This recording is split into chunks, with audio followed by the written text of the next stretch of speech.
दोस्तों नमस्कार प्रणाम। मैं हूं संतोष कुमार शर्मा और आप देख रहे हैं सच तक दस्तक न्यूज। दोस्तों जैसा कि आप सबको पता है, ओबरा महोत्सव का आयोजन चल रहा है और आज ओबरा महोत्सव का दूसरा दिन है और मैं ओबरा के रतनपुर पंचायत अंतर्गत मनोरा गांव में हूं, जहां भगवान बुद्ध का बहुत ही पौराणिक मूर्ति विराजमान है। आइए विशेष मैं आपको मूर्ति को दिखाता हूं और मूर्ति से संबंधित कुछ अति आवश्यक बातें आप सबको बताता हूं।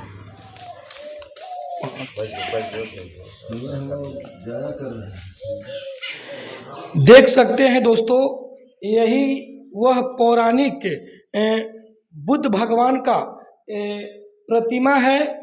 ऐसा मानना है कि राजगीर से सारनाथ जाने के क्रम में भगवान बुद्ध ने इस मनोरा गांव में रात्रि विश्राम किया था और खासकर इस बुद्ध भगवान के पहले लोग बद्रू बाबा के नाम से जाना करते थे और इस इलाके में कहीं भी शादी होती थी, लोग चौठारी के दिन बद्रू बाबा पे मोर चढ़ाने आया करते थे। खासकर मैं बता दूं कि जैसे ही अद्रा नक्षत्र चढ़ता है, 15 दिवसीय मेला, बहुत ही बढ़िया मेला का आयोजन होता है और जिस मेले में पूरे बिहार प्रदेश के कई क्षेत्र से लोग इस मेला को देखने आते हैं। लेकिन दुर्भाग्य है कि आज भी यह बुद्ध भगवान का प्रतिमा, बुद्ध भगवान का यह स्थल उपेक्षा का शिकार है। नहीं तो किसी विभागीय पदाधिकारी का ध्यान है और नहीं कोई विभागीय स्थानीय नेता का इस पर ध्यान है। तांबूलम सर्पोई संप्रत्याग्रहण देवसी ममसोक्षम शपिवर्धया। हाथ में अक्षर फूल ले लीजिए, पुष्पांजलि हो जाए। नाना सुगंधि पुष्पाणि यथा कालोद्भवानि च पुष्पांजलि मया दत्त ग्रहणं पुरुषोत्तम ग्रहणं परमेश्वर बुद्धाय नमः। ओम यज्ञेन यज्ञमायजन्त देवा तानि धर्माणि प्रथमान्यासन्न देहनाकं महिमानः सचन्द्र यत्र पूर्वे साध्या शांति देवा। प्रार्थना पूर्वकं नमस्करोमि बुद्धाय नमः। पुष्पांजलिं समर्पयामि। बोलिए बुद्ध भगवान की जय। आज महोत्सव का दूसरा दिन है और ओबरा महोत्सव के दौरान आज हम लोग पहुँचे हैं मनोरा बुद्ध नगरी में, जहां पौराणिक बुद्ध का प्रतिमा अवस्थित है। आइए कुछ जानना चाहेंगे हम सब। कुछ लोग हैं ओबरा महोत्सव के सदस्य, उनसे कुछ जानना चाहेंगे। आज आप सब महोत्सव के दौरान बुद्ध नगरी मनोरा में आए हैं और आप लोगों के इस महोत्सव के माध्यम से क्या संदेश देना चाहते हैं? देखिए, हम लोग इस महोत्सव के माध्यम से यही संदेश देना चाहते हैं कि ओबरा प्रखंड में जो भी पर्यटन स्थल, धार्मिक स्थल या शहीद जगतपति कुमार का प्रतिमा, ऐसे जो स्थल हैं जो उपेक्षित पड़े हुए हैं, इनका सर्वांगीण विकास चाहते हैं। सरकार से मांग करते हैं कि इन स्थलों को खंडहर के रूप में न छोड़िए, इसे विकास कीजिए, इसका विकास कीजिए, जिससे इस क्षेत्र में पर्यटन को बढ़ावा मिले। पर्यटन के बढ़ावा मिलने से स्थानीय रोजगार का सृजन होगा, लोग खुशहाल बनेंगे। यह स्थल जो है बहुत ही विख्यात स्थल है। भगवान बुद्ध जब ज्ञान प्राप्ति के पश्चात बोध गया से सारनाथ जा रहे थे, तो उस रास्ते में मनोरा में एक रात विश्राम किए थे, समझे ना। इसीलिए इस जगह का महत्व काफ़ी अधिक है और उसी समय जो उनके अनुयायी होंगे, जो उनके समर्थक होंगे, उनके इस स्थल पर विश्राम करने के कारण यहाँ एक बहुत ही विशाल मूर्ति, आदमकद से भी बड़ा कह सकते हैं, 8-9 फीट की मूर्ति, एक पत्थर से, काले पत्थर से बनी हुई, जिसकी अब करोड़ों में कीमत हो सकती है, का निर्माण कराया गया और यहाँ खुदाई में वो निकला है। तो ग्रामीणों के द्वारा जो भी जो प्रयास देख रहे हैं सहेजा गया है, केवल ग्रामीणों के द्वारा सहेजा गया है। यहाँ इसमें सरकार की कोई भागीदारी नहीं है। हम लोग सरकार से मांग करते हैं कि इस स्थल का अपेक्षित विकास किया जाए। ये थे कृष्णकांत शर्मा जी।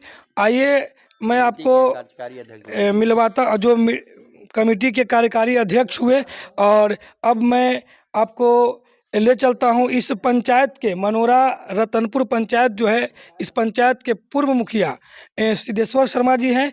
आइए उनसे भी कुछ जानने का प्रयास करते हैं। यह जो भगवान बुद्ध का प्रतिमा है, यहाँ खासकर आद्रा नक्षत्र में 15 दिन का बहुत ही सुंदर मेले का आयोजन होता है, और उस मेले में बहुत दूर दूर से लोग आते हैं। क्या आपको ऐसा लगता है कि जितना दूर से लोग आते हैं उस लायक व्यवस्था यहाँ दिया जाता है लोगों को? देखिए, व्यवस्था का जहाँ सवाल है तो सीमा नहीं है, लेकिन जहाँ तक बनता है यहाँ के लोगों को, वहाँ तक लोग कोशिश करता है किसी को परेशानी नहीं हो। देखिए, इसके लिए हम लोग 1997 से हम बहुत प्रयास किए हैं। डीडीसी साहब एक बार आए भी थे, डीएम साहब भी आए थे, और लोग अधिकारी को बुलाए लाए थे, प्रयास किया, सब कुछ लिख के गए, सब कुछ देख के गए, आगे फिर कोई कार्रवाई नहीं हुआ।